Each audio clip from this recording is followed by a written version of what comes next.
if not for that night a few months ago. It was one of the rare times where she'd been spending time with both Sarah and Will, all three of them hanging out at Sarah's place and drinking while they watched one of those ultimate fighting championships. They'd ribbed him about never dating anyone, and he must have been feeling the alcohol as much as Ridley was, because his mask had dropped long enough for her to see naked longing there.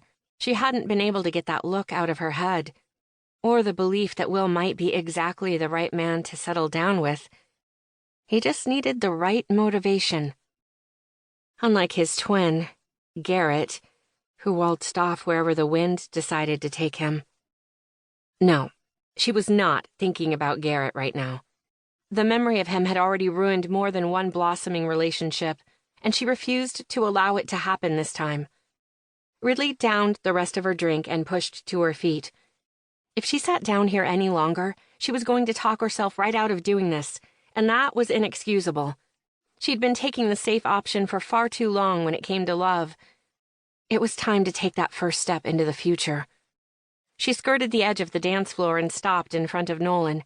He grinned down at her, looking miles away from the glowering bouncer that he appeared across the room. I thought for sure you'd change your mind. Not me.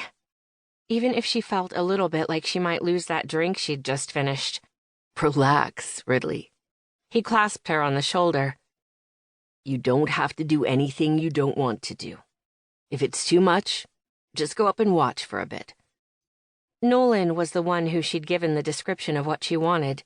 Big, blonde, and gorgeous. It had been a risk asking for an anonymous meetup based solely on a description, even knowing for sure Will would be at the club that night. But she couldn't bring herself to put it out there so bluntly. Ridley flushed, remembering her exact words. Norse god is the term that comes to mind. It described Will to a T, though it also described...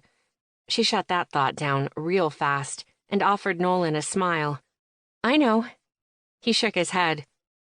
Stubborn little thing. Well, if you find Reaver not to your tastes, I'm more than happy to step in. Thanks. Her heartbeat picked up. Reaver. I'm about to have dirty, dirty sex with Will Reaver. Her head spun, leaving her wondering if maybe she really was going to pass out. No, she was better than this. So she stepped through the giant mouth and into the elevator. Nolan's grin widened. Have fun. The elevator doors closing on her felt like they were cutting her off from the rest of the world. There was no turning back now. She closed her eyes and pictured Will's face, or tried to. The one that came to mind was nearly identical, but a little rougher around the edges, and always wearing a mocking smile. She shoved the thought away. Again. Nope, absolutely not. Garrett didn't deserve a spare thought from her. Even thinking about him made her hands curl and her blood pressure spike. 8 years hadn't been enough to dull the sting of what he'd done, and she didn't anticipate that getting better in the next 8 years.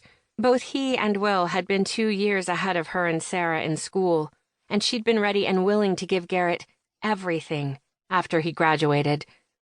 Only to find out she wasn't the only one he had slotted for that night. God damn it. No, he's not going to ruin this, too. He left after that weekend, went off and joined the Rangers, and she'd moved on with her life. It was Will who had stayed, gone to college, and become a successful business consultant. And it was Will who had spent the last few months oblivious to her advances. The elevator doors opened 2 levels up, saving her from herself, and she plunged into another world. The color scheme was the same as downstairs, sleek and monochromatic, but there was an air of hushed expectancy, broken only by the occasional groan or moan. She tried not to stare at what the man was doing to the woman bent over a bench, but there was another couple sitting by, watching avidly. She stopped, her heart in her throat as his hand came down on his partner's bare ass, reddening it more. The woman groaned, the sound a strange mix of pleasure and pain. It was all too easy to imagine herself in the woman's place.